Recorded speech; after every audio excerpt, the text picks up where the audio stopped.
Actually सन देख रहे थे।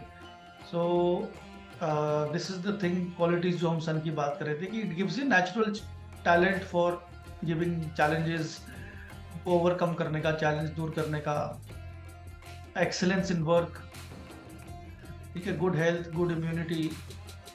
Now disease can be what, छठे घर में डिसीज सूर्य के कौन से होते हैं, जो कि आपके डाइजेशन प्रोसेस से कनेक्टेड होते हैं। फिफ्थ हाउस होती है सूर्य का, जो आपके लिवर डाइजेशन को कंट्रोल करता है, स्टमक को। तो यहाँ पर सूर्य प्लेस होगा तो ये इंडाइजेशन, डायरिया की प्रॉब्लम, बालों की प्रॉब्लम, हेयर का भी कारक तत्व यहाँ पर सूर्य के पास है कुछ हद तक। आईज और हार्ट, ये कुछ चीजें हैं जहाँ पर सन की, हार्ट मतलब कार्डियोलॉजी का जो भी कनेक्शन है आपकी बॉडी में, that is connected to sun. So these people have to be careful with these ailments. खास करके यहाँ पर लिवर भी आता है, digestion is because of liver. तो this is the sun result. Leadership job में अच्छा काम करेंगे, ठीक है। They can work in health industry और government also. Health, government, defence, जो भी आप छठे घर से देखते हैं वो सारी क्वालिटीज यहाँ पर दिखती हैं। हेल्पिंग नेचर के होते हैं, normally they like to help others because sun is the protector, protection वाला प्लैनेट है। तो सिक्स्थ हाउस में बैठ के आप दूसरों की हेल्प भी करते हैं, अदर्स की, नॉट योर कलीग्स। कलीग्स तो कॉम्पीट करते हो बाकियों से। Father can be connected to sixth house, मतलब या तो फादर को हेल्थ इश्यूज रहेंगे, and relationship with father can also be disputable. Dispute के घर में सन बैठा है तो फादर के साथ कनेक्शन भी डिस्प्यूट का हो सकता है यहाँ पर। And father can also be connected to the government job because it is the 10th from 9th। तो पिता स्थान से 10वां भाव है, तो फादर का गवर्नमेंट जॉब यहाँ पर पॉसिबिलिटी है होने की, ठीक है। तो ये आपके बेसिक वो प्रिंसिपल्स हैं sun in the 10th house. Normally it is good.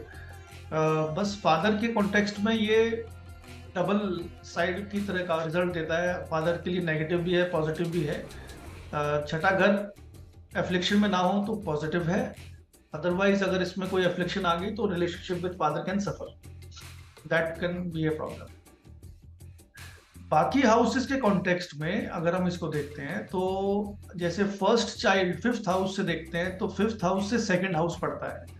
That means कि आपके जो पहले चाइल्ड की जो अर्निंग्स है वो गवर्नमेंट से कनेक्टेड हो जाती हैं या फादर से कनेक्टेड हो जाती है।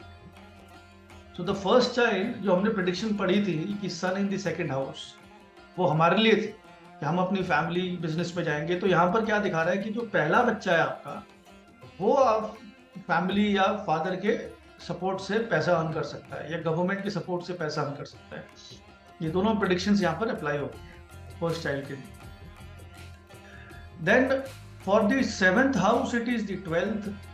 ये कॉम्बिनेशन 7th के लिए उतना अच्छा नहीं है विद रिस्पेक्ट टू स्पाउस, ठीक है। अभी ये ध्यान रखना कि जो 12th हाउस होता है हमारी कुंडली में, वो बड़ा ट्रिकी हाउस होता है क्योंकि आइसोलेशन का घर है और आइसोलेशन के साथ वो जेल का भी घर है।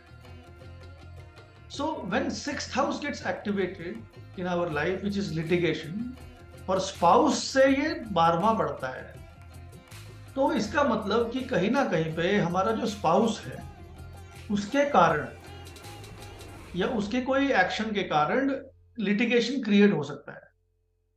Because here what we are discussing is कि 7th हाउस से ये उल्टा हाउस है, that is 12th house.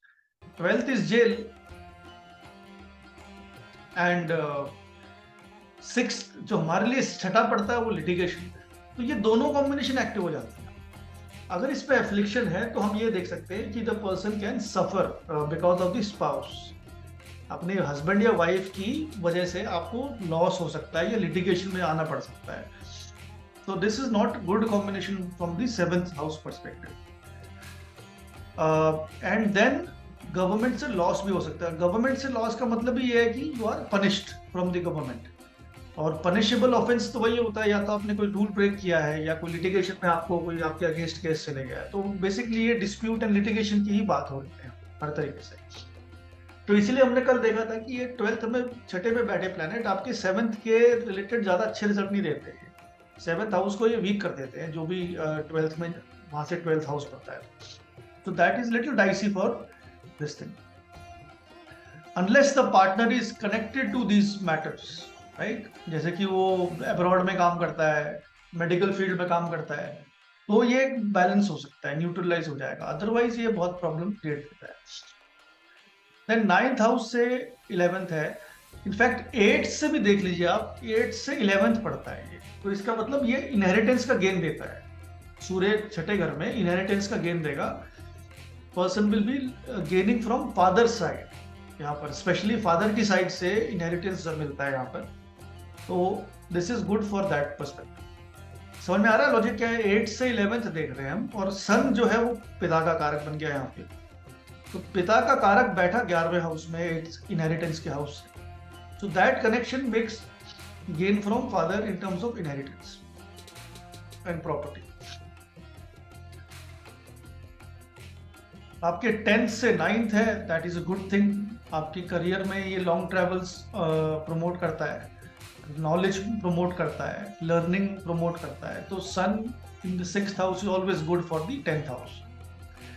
11th से प्रॉब्लम है, क्योंकि 11th में क्या होगा, 11th हाउस में आपके बड़े भाई बहन होंगे, उनका 8th हाउस में सन आ जाएगा, तो बड़े भाई बहन का और फादर का रिश्ता जो है वो इतना अच्छा नहीं होगा उस केस में, father may not be able to support them too much, and they can also face this health issues of sun related things like liver, बाल उड़ना, और ये सब चीज़ें जो है ये सन के मैटर से देखी गई है। सो ये कुछ प्रेडिक्शंस हैं आपकी, that sun in the 6th house can give. सबसे अच्छी कंडीशन जो छठे घर की सूर्य को यूज करने की है वो ये है कि अगर आपकी करियर छठे घर से करते, that's the best way to use sun in the 6th house. अब सन इन 6th हाउस को यूज करने के लिए, अब आप जिसका सन आपने बताया छठे घर में है, आप लोगों ने कितना इसको यूज किया हुआ है अपनी लाइफ, किस किस का था यहाँ पर 6th हाउस में है सूर्य किसी का इन दिस क्लास, और एनीबडी यू नो जिसके लाइफ में आपने देखा है कि किसी का भी नहीं देखा, तो आपको फिर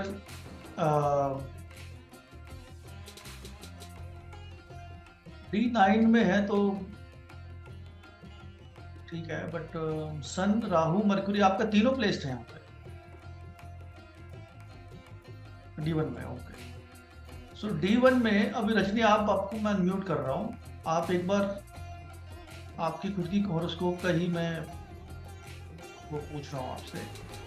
राहु और साथ में एक प्लैनेट आपने और बताया। हाँ, ये मेरे ब्रदर के में है, मेरा छोटा भाई है, उसके 6th हाउस में है Rahu, sun and Mercury. Rahu, sun and Mercury. So अभी राहु और मरकुरी को हम यहाँ से हटा देते हैं, बट ये बात तो है कि सन बिकम्स एफ्लिक्टेड हियर। हाँ, और अगर भी क्योंकि ऊपर सामने 12th में सैटर्न बैठा है, तो एक और अफ्लिक्शन भी ऐड हो गई। जी जी। सो अब आपको ये समझना है कि ये जो सन 6th हाउस में था, sun now in the 6th house has got little weaker है, ठीक है, लेट्स अंडरस्टैंड दिस पार्ट, क्योंकि सन अकेला नहीं है, राहु के कंजंक्शन में सैटर्न की ऑपोजिशन है ना, यही कंडीशन बन रही है उनकी आपके भाई के चार्ट में। इसका मतलब अब सूर्य की यहाँ पर क्वालिटीज जो है थोड़ी सी डाइल्यूट हो गई, that means it has got little weekend. तो अभी आपको ये देखना है कि जब भी इनकी लाइफ में ये सूर्य की दशा आएगी, इनको कहीं ना कहीं पे हेल्थ प्रॉब्लम्स आएंगी। यस, इसको अभी तो सन की दशा आई भी नहीं है, बट इसको शुरू से ही हेल्थ प्रॉब्लम्स है, जो मुझे अब समझ में आती है। मतलब लाइक बाय बर्थ भी ये वीक हुआ था, लाइक प्रीमेच्योर बेबी था, एंड देन अभी मतलब कुछ ना कुछ इसको हेल्थ इश्यूज लगे ही रहते हैं हमेशा, ये मैंने मतलब अभी नोटिस किया। ओके, सो ये कंडीशन इसलिए पैदा हुई है क्योंकि हमने इसमें एफ्लिक्शन देखी है सन। अगर सन में एफ्लिक्शन नहीं होती तो ये सन की पोजीशन अच्छी है, ठीक है। इसका सॉल्यूशन भी ये है कि a person goes and follows a strong health this thing, health consultancy ना लेनी जरूरी है लाइफ में हमेशा। तो अगर या तो वो इसी फील्ड से कनेक्टेड होते, that would have been ideal, but अगर इस फील्ड से नहीं है कनेक्टेड वो, तो he should always seek counselling on health, क्योंकि छठा घर नहीं तो हमेशा परेशान करके रखेगा।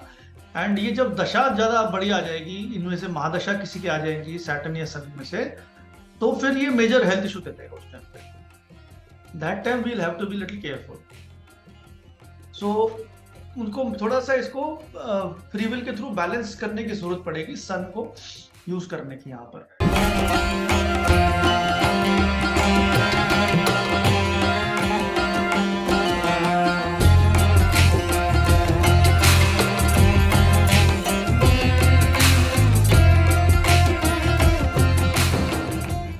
Subscribe for more content.